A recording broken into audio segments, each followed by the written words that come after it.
hello, hello, hello.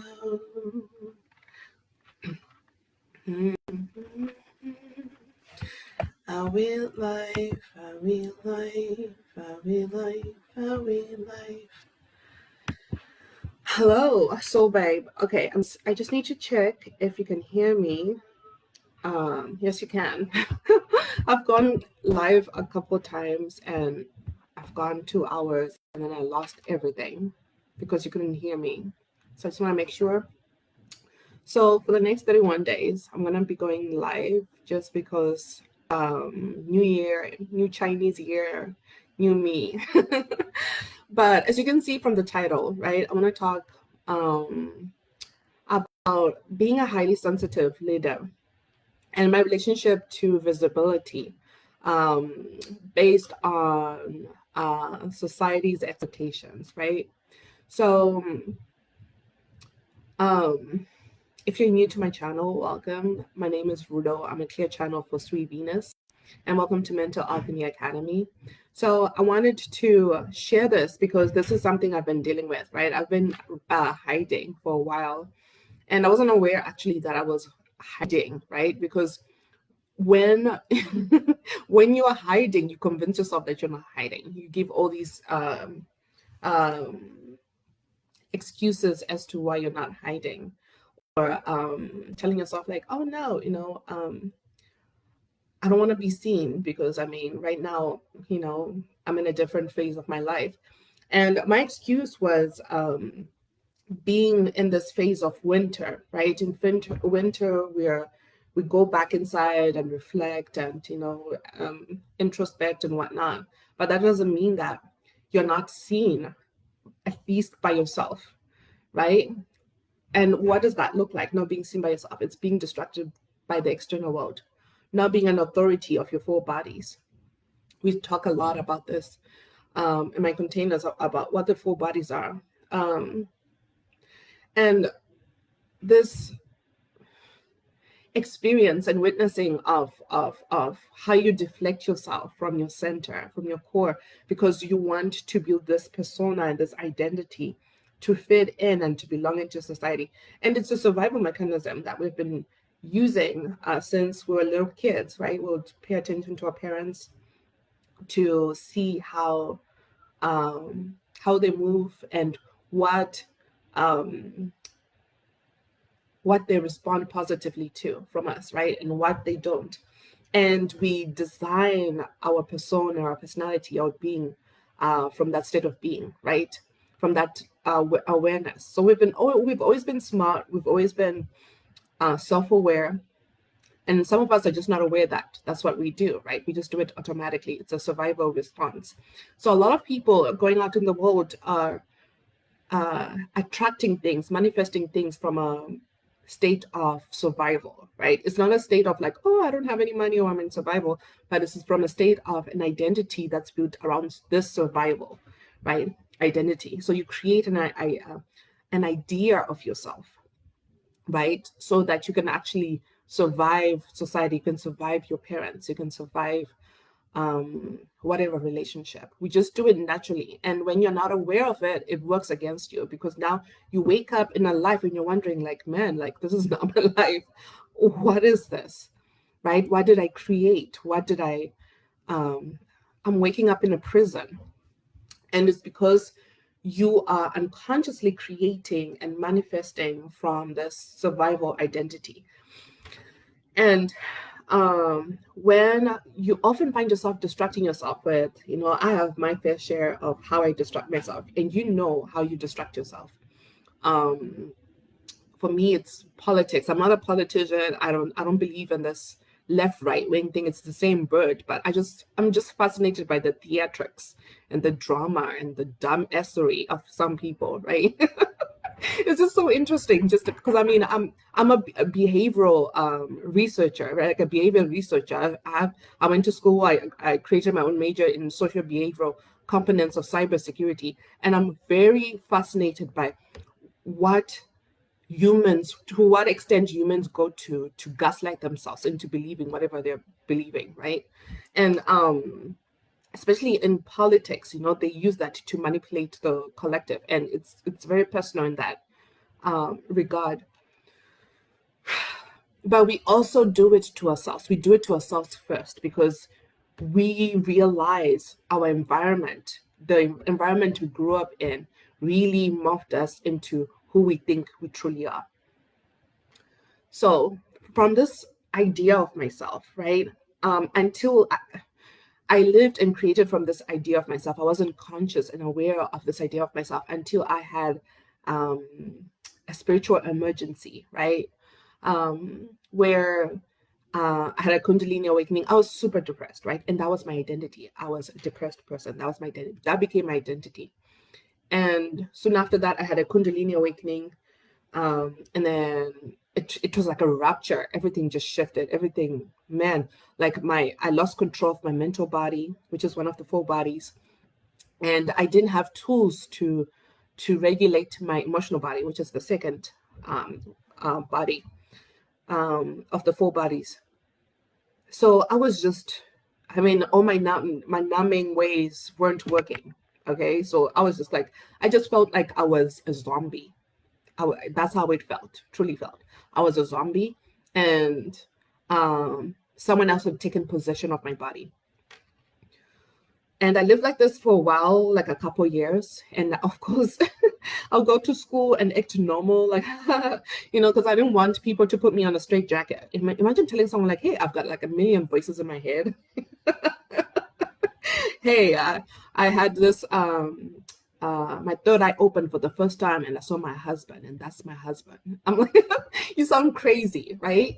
So there was a part of me that was aware that, oh, I had a energetic barrier, and I was creating a persona just to survive my environment. And then there was a part of me that I was aware that this identity that I was trying to keep up with, it wasn't me anymore, right? And I wasn't aware what it was an idea of me.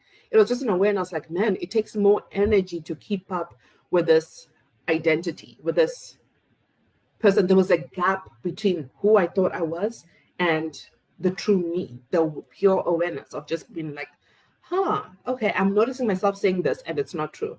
I'm noticing myself laughing at this, but it's not funny. I'm noticing myself trying to be friends with this person, but we don't resonate. It was that level of awareness, that resonance, self-reference. And it was very hard. It was very difficult because imagine you're surviving your own internal state, your four bodies, right? Your emotional body, your mental body, your spiritual body, your physical body. You're surviving that, right? And you're now also trying to survive the real world after I graduated.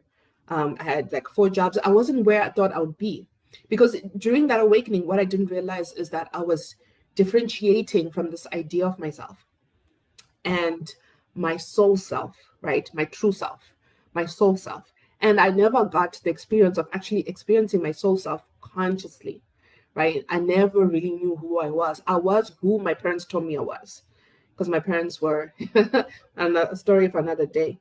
But especially when your parents, you live in a culture where you're told to follow authority blindly, it's easy for you to just gaslight yourself and reject parts of yourself because you want to please those authority and belong and be chosen and to be validated and to belong and whatnot. So that was part of my my pattern, my behavior pattern. I would see who I would see who embodied the resonance that I really truly wanted. Well, at first it was just a survival instinct, right? In a family household, these are the rules. This is what happens. You don't have you're not allowed to have your own opinion. If you have your own opinion, you're punished for it. So I learned how to adjust to that. But I felt very resentful. I didn't respect my parents, because I mean, respect is a two-way street. It's not a one-way street. It's not like a tyranny, like dictatorship, right? It's actually respecting another person's sovereignty, respecting another person's free will, even if it's a child, right? you're respecting the sense of self. You're giving them space to know themselves, to figure themselves out, and to have boundaries, and to respect those boundaries and respond to those boundaries because you respect them as a human being. So when you're not being respected as a human being by your own parents, by the caregivers, imagine what that does to your psyche. You go out into the world feeling worthless, right? You're not aware that you feel worthless, but it's the compensation that you make, for the worthlessness you feel, that natural state of being, right? So if you're not allowed to have your sense of self, you're not allowed to self-reference, you're not allowed to have internal safety to actually experience yourself and to validate your own human experience. Imagine how you're compensating and creating a persona, an idea of yourself so that you compensate for all of this. You're seeing celebrities, right? Getting all their attention, the love, and the respect, right? They're being pedestaled. And you're like, oh, okay, I need to be a celebrity too, so I can feel what's missing within here, right? And a majority of the collective is doing this. They're unconscious of the internal emotions that are missing, that they want to feel on a consistent basis, but they don't have the capacity to experience this internal safety, to self-reference, and to course correct so that they embody the emotion within that has been missing, or that they truly desire to live and create from and attract life from. So towards the end of college, I didn't have the willpower, because I got to college and I got a scholarship.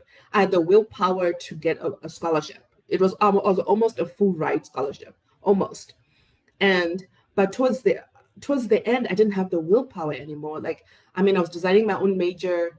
It was interesting until it wasn't, right? Because my mentors were pushing me to do cybersecurity, as in the coding, and coding was boring. The classes were so dreadful. I couldn't figure it out, right? I just didn't have the passion for it. It was I was more passionate about psychology, about anthropology, about sociology, and through this revelation, eventually spirituality, through my own disorientation and my spiritual emergency.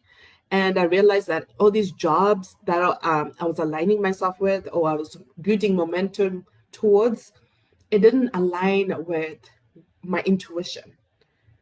It didn't feel right. Logically, it made sense, but within it didn't make sense, right? So it was this, I was dealing with this inner fight. Okay, do I continue playing the game in the external world, or do I listen?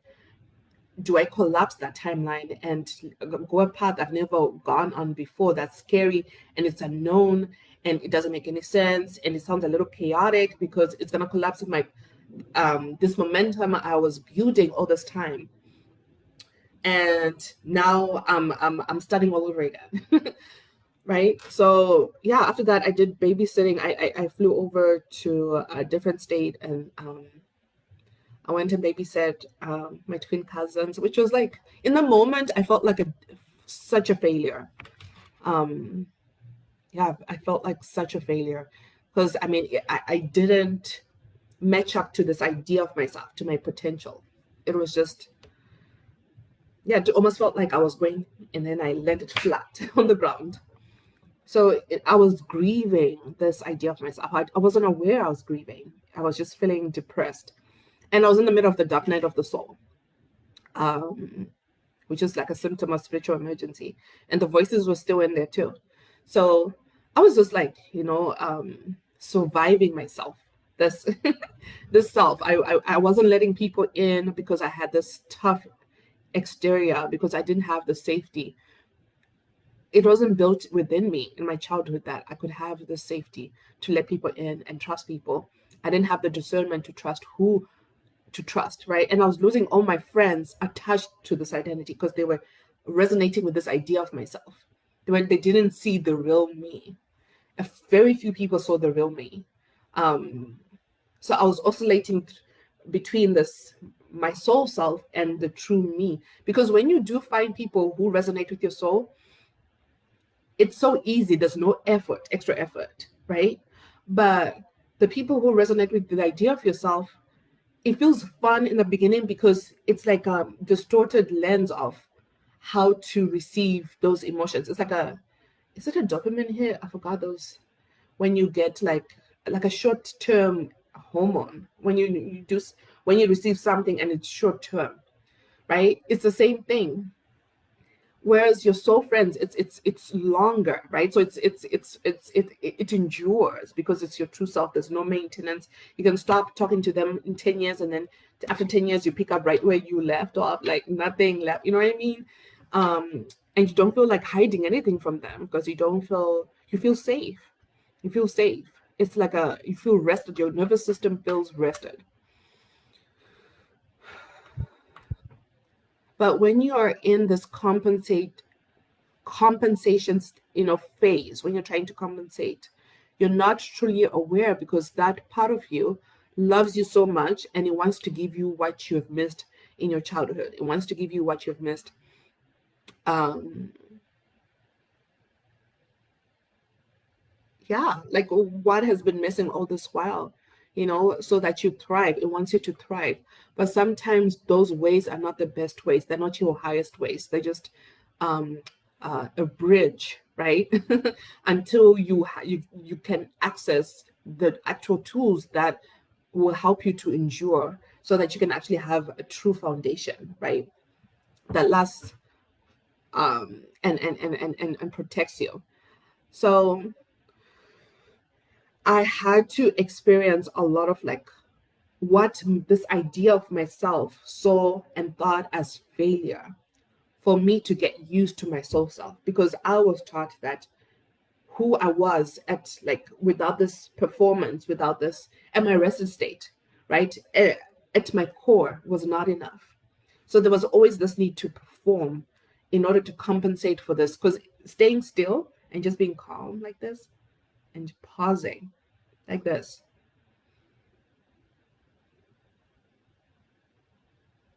it was so uncomfortable. Okay. I'll be like, right. Leave an emoji if you felt uncomfortable too, right? I used to be there and I get it. And in that stage, right, I didn't realize that discomfort with myself was because I was rejecting myself. I was abandoning myself. And in that abandoning myself, um, of course, it was natural for me to attract people who were not emotionally available. That's where I felt safest. That's where I was attracting lovers from. I was attracting from this state of being. And I'll be like, man, this person is not really here. Like, what's going on? I mean, the physical body's here, the voice is here, but I don't feel them, right? Because I wasn't feeling myself. I mean, how could they feel me when I'm not feeling myself? So, yeah, it was a tough road. I mean, I'm grateful that I went through that path because it gave me a reference point. I had to have the negative experiences for me to be able to understand, like, oh, okay, when this happened, it's because it, it's a consequence of this action. And why did I take that action? Because my internal state was this. My internal motivation was this. It was like a reverse engineering device, right? And your past is a reverse engineering device, but we use it. And then in that moment, I was using it to punish myself. I wasn't using it as a tool of empowerment. I was using it as a tool uh, of shame, a tool to um, suck dry my soul, right? And a lot of content out there, especially in the personal development community. And I used to be one of them, those people who would do that, like with shaming and making you feel bad for not figuring out and um, uh, figuring it out at the first time, failing, not having money, not making X amount of money, not it looking a specific way, not having the perfect life, right? Um, when you're shamed into what you have, into manifesting what you have, it's not sustainable. because that feeling, it's always going to haunt you. So if you use shame to build your current identity, your current life, you're attracted it, right? When it comes now to really enjoying it and settling into it, you're not going to enjoy it because always you're going to feel that shame. The shame, you need this shame to sustain it, because shame is what you use to create it. Whereas, and it's the same sense in when you build your body from self-hatred, like, I'm fat, I'm disgusting. And then you go to the gym, like, get it off, get it off me, get it off me. Now, when you have that hot body, you don't really enjoy it. You don't really you're not feeling yourself in the same way compared to somebody who's like, I love you. You're fat, you got a little chunk. I love you still. Like, like, you're so adorable. Like, it's that self-talk that really amplifies your enoughness, that really appreciates and condenses your core true self, right? Because of course all your bodies are gonna go through different phases. And of course you gotta course correct throughout the whole process, right? But when you tell yourself unconsciously that, hey, you're not lovable, you're not enough if you're not this weight, if you don't look this specific way, if you don't meet these beauty standards, then you're always going to set yourself up to attract that kind of information that validates that reminds you that you're not good enough, that reminds you that you're not you don't belong, you don't fit in until you move yourself and meet these crazy expectations, right? And this is where a lot of leaders leak a lot of energy because they're keeping up appearances for their idea of self, whilst they don't even know who they truly are. They haven't explored, they don't even know who their true self feels like, right? They don't resonate with their true self. Like, they know like something is missing, and then they do like, like substances and, you know, sex with strangers. They do because there's a void inside, right? And a lot of people feel that void through going to church, returning to religion, having a spiritual life. But truly, what you want to feel is safety, being your true self, and allowing the Holy Spirit, right? What is the Holy Spirit? The Holy Spirit is that energy of eternity, of people confuse this with purity, of like, you're pure, in that physical sense. But purity in consciousness, where there's detachment, there's this appreciation for the continuity of your being, the good and the bad, because you understand it all plays a role in your evolution, in your becoming, in your finding your way back to your center. And it's like that oscillation machine, that it always comes back to the center, and it comes back to the resting space eventually. So it's in that letting go and trusting the unknown and allowing it to bring back to you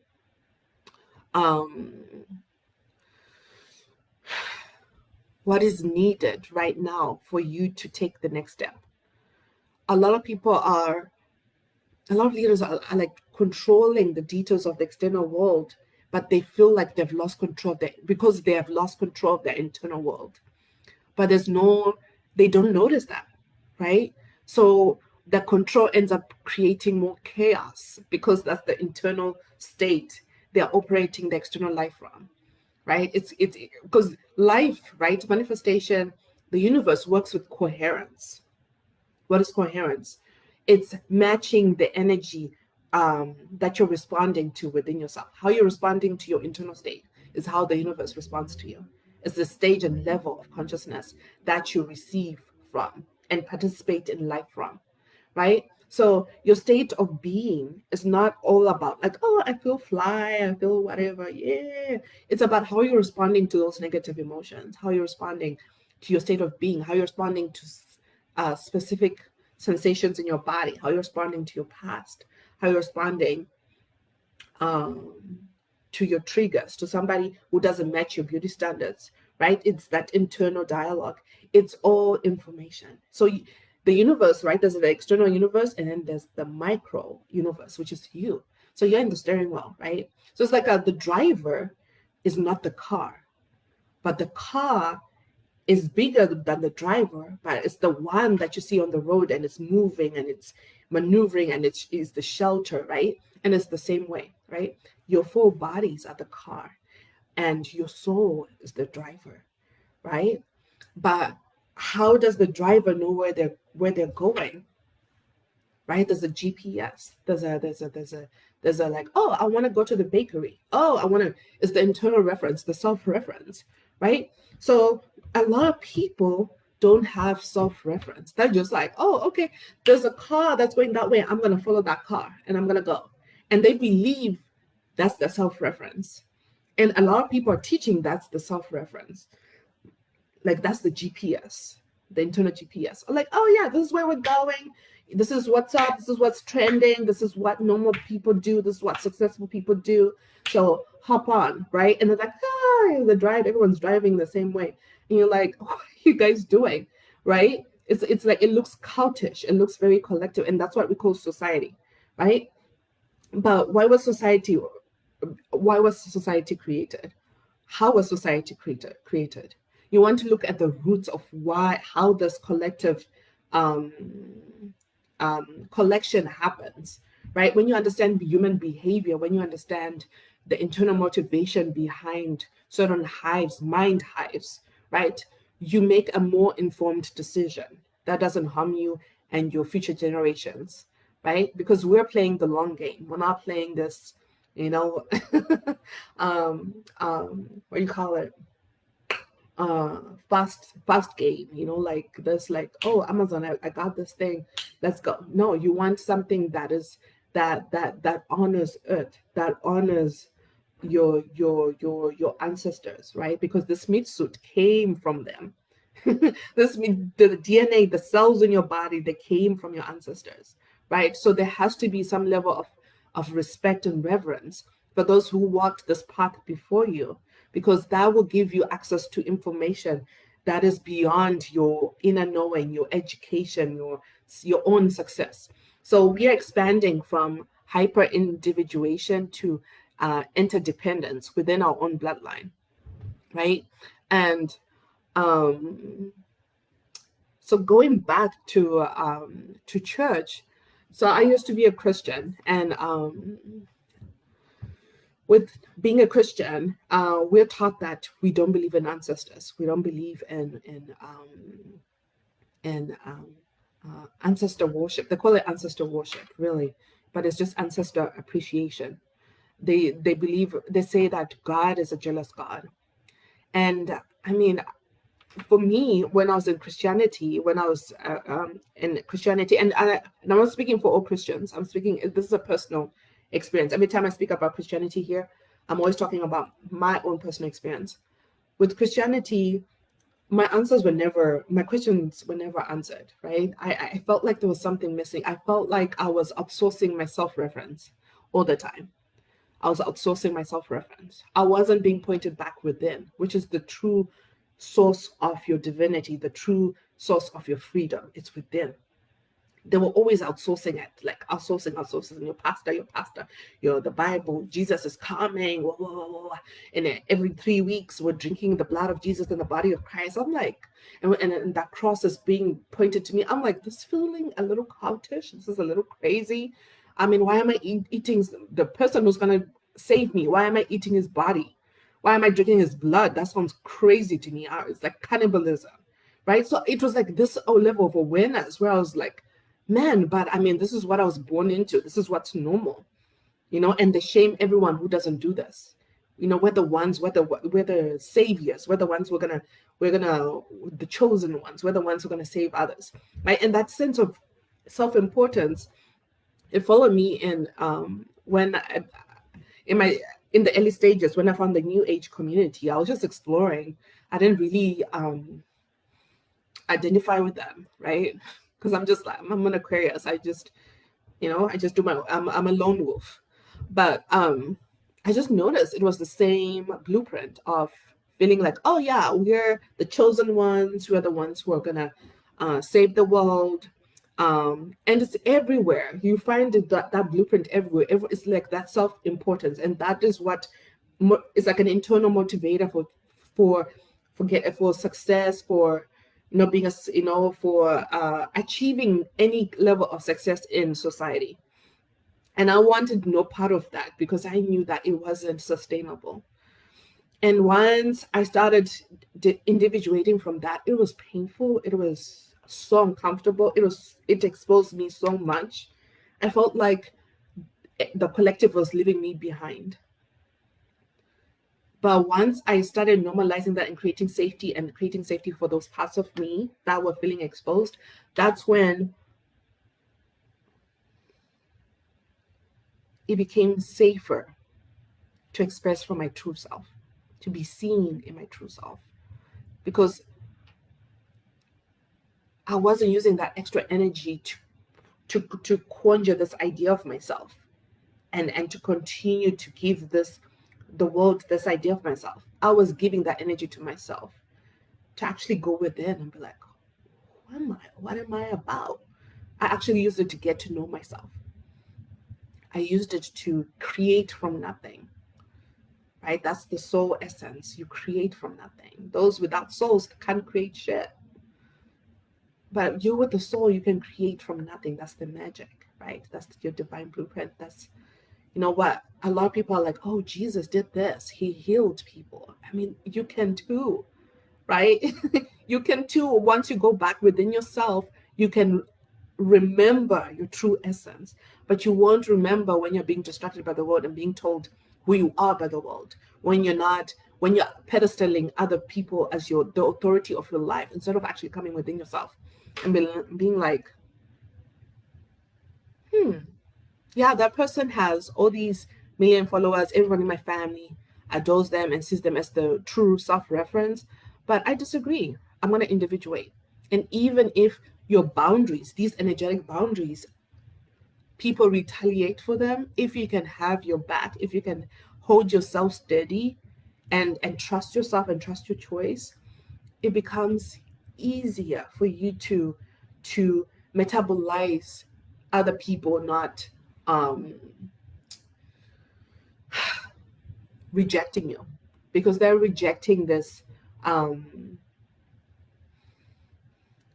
fear of loss. They're rejecting you not being one of them, right? So when you give other people free will to respond however they're going to respond to you individuating, right? Of course, you don't want them to bring harm to your life, but give them grace of, of appreciating your humanity. When you create a safe space for humanity, your capacity to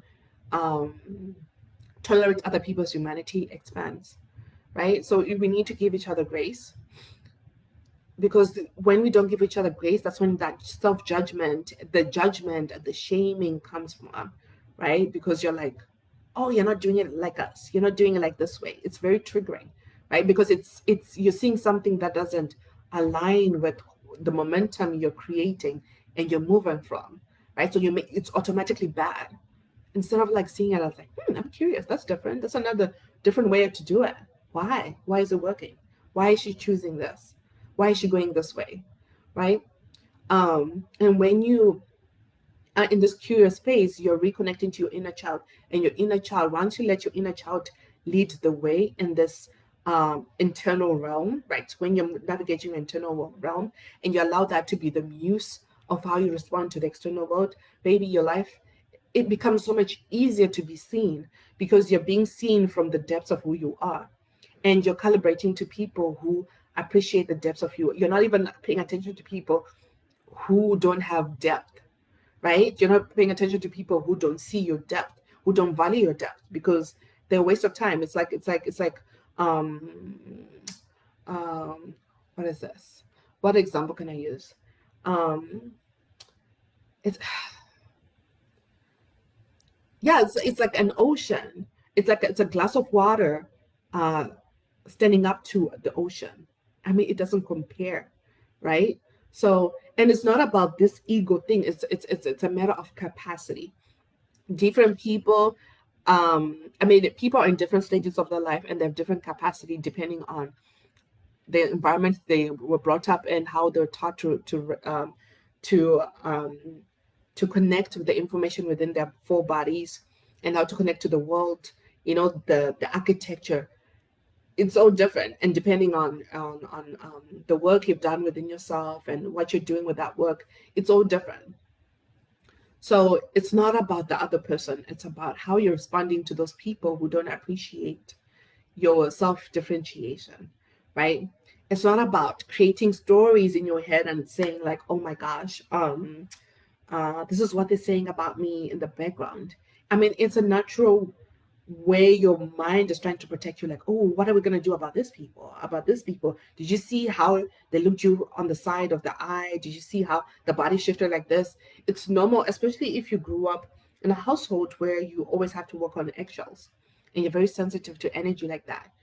It's normal for you to want to be afraid to speak the truth, right? To put your truth bombs, right, in your team meetings, in your office or in your clients, and disrupt the energy and create that chaos that comes with change, right? And and it's scary to take responsibility for that. But as a leader, you know that you have responsibility to always speak the truth and to say what's in your heart, because that's what fulfills you, that's what satiates you. Showing up, right? When you don't show up, that's when your full bodies your soul uses your full bodies to throw a tantrum because you're not in alignment. It's like, listen, dude, listen to me, right? So you want to use that momentum of energy that's in there, like, oh, okay, let me anchor within myself, let me be still within myself, and actually see how this information is working in alignment with my soul, right? This is how you pivot. You're not seeing where you are wrong, you're seeing it as information, right? Like in a GPS, you're like, oh, you move left and then you right, or on the road even, right? Even if it's a straight, the GPS says go straight for 10 kilometers, for 10 miles. The road is going to meander even if the GPS says it's straight, right? But you're not going to continue going straight because the GPS says go straight, even if the road is meandering, because you get an accident, right? You follow the path like this, you navigate, you self-correct, and you keep going, right? It's never straight, the line is never straight, right? In nature, nothing is purely straight. The straightness that we see is usually man-made, right? So always remember that. And that's what grounds me all the time. Nature is not perfect. Even with flowers, they're all different. They're all different. They're never the same. It's only humans who go out of the way to create roses that look exactly the same. That's crazy. That's madness. But whatever. It's an art, whatever. Call it what you want to call it. But so I hope this helps. You know, it helps you to really see your hypersensitivity differently, especially when you need, as a leader, you need to individuate yourself from the collective hive mind and actually say the truth that other people might negatively respond to, right? But as long as you remember who you truly are and what your values are and what makes you you, and you actually get to know yourself and you create safety for who you are and your internal motivation, and you know, like, it's coming, where it's coming from. And even if right now you don't know where it's coming from, but your intuition is telling you this is the right way, trust it. And when you trust it, even if it feels scary, it feels like, oh my gosh, this is failure, just remember that is your old self dying. That is this idea of yourself, this idea you used to survive what you couldn't be sovereign from yet, because you are there gathering information to self-reference from later on. Right? It was like a inevitable. This is how you access your inevitability. It's when you see those parts, those failures, as the parts of you that sacrifice themselves so that you could have all this information to activate what you're activating in this present moment. through this next choice, through this next business move, through this next collaboration, through this next quantum leap, right? So I hope this helps. I'll be back in a day or two for my second live session.